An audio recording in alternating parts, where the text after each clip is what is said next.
দর্শক, একটা বিরাট ঘটনা শুরু হয়ে গেছে।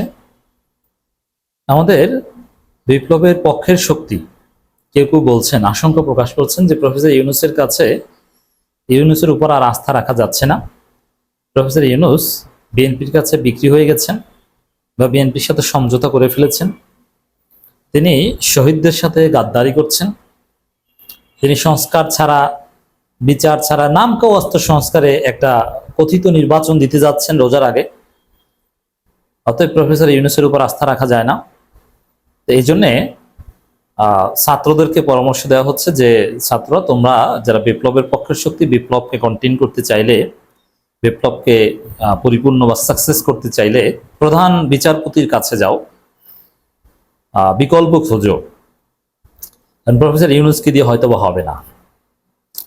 এই কথাগুলো বলছেন আমার শ্রদ্ধেয় শিক্ষক, সরাসরি শিক্ষক, যিনি আমাকে অত্যন্ত স্নেহ করতেন, আমি যাকে অন্তরস্থল থেকে শ্রদ্ধা করি, আমার জীবনে দেখা অন্যতম শ্রেষ্ঠ শিক্ষক,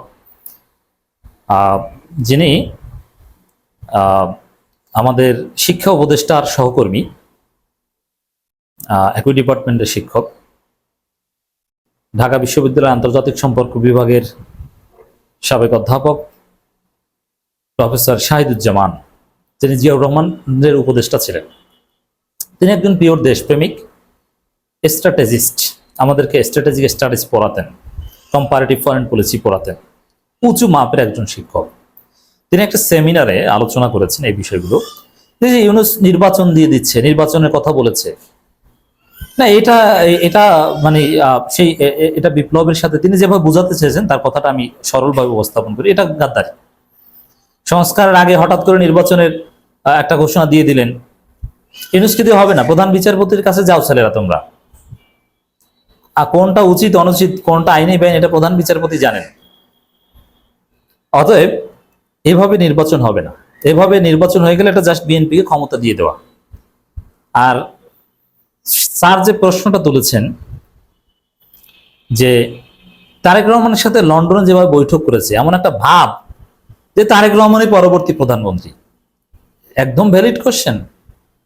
মানে তারেক রহমানের সাথে মিটিং করে যৌথ বিবৃতি দেয় ইউনূস, এবং সেই যৌথ বিবৃতিতে নির্বাচনের ঘোষণা থাকে। মানে দল একটা। স্যার স্পষ্ট বলেছেন, দেশে ইসলামপন্থীরা কি দল না? তারা কি রাজনৈতিক দল না? আমি যে কথাটা বারবার বলি, সমাধান হতে হবে সর্বদলীয় মিটিংয়ে। বামপন্থী, ইসলামপন্থী সবাই থাকবে, সবার কনসেনসাসের ভিত্তিতে হবে। অথচ ইউনূস সাহেব এমন ভাবে যৌথ বিবৃতি দিলেন তারেক রহমানের সাথে লন্ডনে, মনে হয় যেন যে তারেক রহমান ছাড়া আর কোন নেতা নাই বাংলাদেশে, তিনিই সর্বশেষ সিদ্ধান্তদাতা। অথবা মনে হয়েছে যে বাংলাদেশে যত দল আছে সব দলের একটা জোট আছে, সেই জোটের নেতা তারেক রহমান, অতএব তার সাথে যৌথ বিবৃতি দিলেই সব সমস্যার সমাধান। না, এটা অনৈতিক। ইউনূস সাহেব সবচেয়ে বড় যে ভুল করেছেন, যে বাংলাদেশের রাজনীতি নির্বাচন নিয়ে একটা চূড়ান্ত বৈঠকে মিলিত হয়েছেন লন্ডনে বসে। এটা বাংলাদেশের সার্বভৌমত্বের প্রতি একটা অশ্রদ্ধা। স্বাধীন বাংলাদেশে আপনি লন্ডনে বসে এত এত জরুরি সিদ্ধান্ত নেবেন কেন? মিটিং করতে পারেন, কিন্তু এই সিদ্ধান্তটা এভাবে পাবলিশ করা এটা একদম ঠিক ছিল না। ওই মিটিং এর ফাইন্ডিংস দেশে সর্বদলীয় বৈঠকে আলোচনা হবে, দেন একটা ডিক্লারেশন আপনি দিতে পারেন বা জয়েন্ট স্টেটমেন্ট দিতে পারতেন, কিন্তু না, আপনি লন্ডনে বসে সিদ্ধান্ত নিলেন। তো এই জায়গাটা থেকে ইউনূসকে সন্দেহ করছে অনেকে যে ইউনূস মনে হয় বিক্রি হয়ে গিয়েছে, তার উপর আস্থা রাখা যায় না।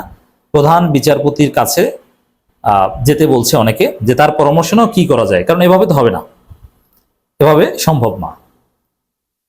কারণ এটা কতটুকু স্যারের এই পরামর্শ কতটুকু সঠিক বা কি করা উচিত। দর্শক, স্টিল আমি বলতে চাই, উই ট্রাস্ট ইন ইউনূস। আমি অনেকবার বলেছি স্যার আপনাকে 5 বছর জন্য চাই, 5 বছর জন্য চাই। দেখেন, আমি বিশ্বাস করি, হ্যাঁ, ওই ডেফিনেটলি বৈঠক এবং জয়েন্ট স্টেটমেন্ট এটা ঠিক হয়নি, এটা ইউনূস সাহেব একটা বড় অন্যায় করেছেন। এটা তার যে নিরপেক্ষতা প্রশ্নবিদ্ধ হয়েছে, সার্টেনলি, কোনো সন্দেহ নেই, বিয়ন্ড ডাউট, এটা অনুচিত। কিন্তু তারপরও জয়েন্ট স্টেটমেন্টে যে শব্দগুলো, যে সেন্টেন্স, তার মধ্যে নির্বাচনের নিশ্চয়তা দেওয়া হয়নি, সব প্রস্তুতির কথা বলা হয়েছে, বিচার সংস্কারের কথা বলা হয়েছে। এই জন্য আমরা এখনো বিশ্বাস রাখতে চাই বিচার সংস্কার সব প্রস্তুতি এই বিষয়ের উপর অনড় থাকবেন প্রফেসর ইউনূস। এবং প্রফেসর ইউনূস জাতিকে ক্লারিফাই করবেন যে এত লুতুপুতু বৈঠকের কি প্রয়োজন ছিল, যে অ্যাজিব যে নেক্সট প্রাইম মিনিস্টার, এই ভাবটা, এটা দেখানো, এটা তো অনৈতিক, এটা তো নিরপেক্ষতাকে, লেভেল প্লেইং ফিল্ডকে প্রশ্নবিদ্ধ করে। যে আপনি যদি নিশ্চিত কাউকে করে দেন যে অমুকে প্রধানমন্ত্রী, তাহলে নির্বাচন প্রতিদ্বন্দ্বিতামূলক তো হয় না। এটা কেন করেছে? তো এই জায়গা থেকে আমার ফাইন্ডিংস, যে স্যারের বক্তব্যের উপর পরিপূর্ণ শ্রদ্ধা রেখে বলছি, না, still we trust in professor Yunus.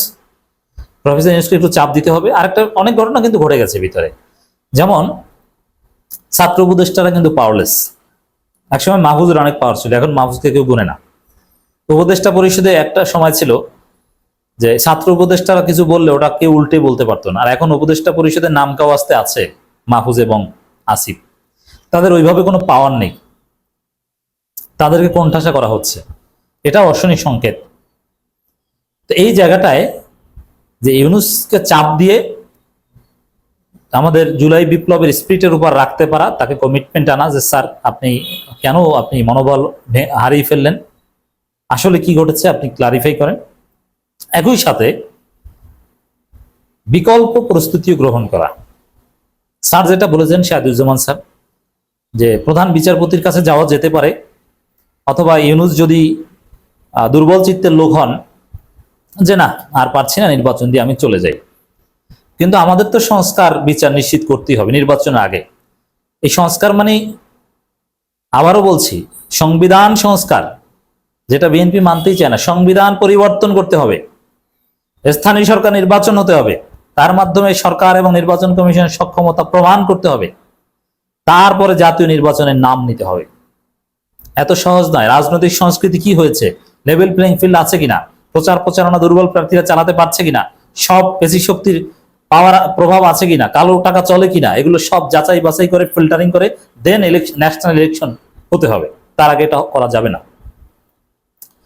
এটার জন্য ইউনূস যদি দুর্বল চিত্তের হয়ে যে না আমি এইসব ঝামেলা যেতে চাই না, আমি চলে যেতে চাই, ঠিক আছে, আমরা চাই স্যার আপনি থাকেন, আপনি 5 বছরের জন্য থাকেন, নির্বাচিত সরকারের প্রধান হিসেবেও থাকেন, কিন্তু আপনি সংস্কার বিচার বা আমাদের জুলাই স্পিরিটের সাথে প্রতারণা করলে আপনাকেও আমরা, ওই শরীফ ওসমান হাদি বলেছিল না ইনকিলাব মঞ্চের, আমার বাপ যদি জুলাইয়ের সাথে গাদ্দারি করে আপনি আপনার বাপ না, তাই ইউনূস যদি জুলাইয়ের সাথে গাদ্দারি করে স্যার আপনি আমাদের কেউ না।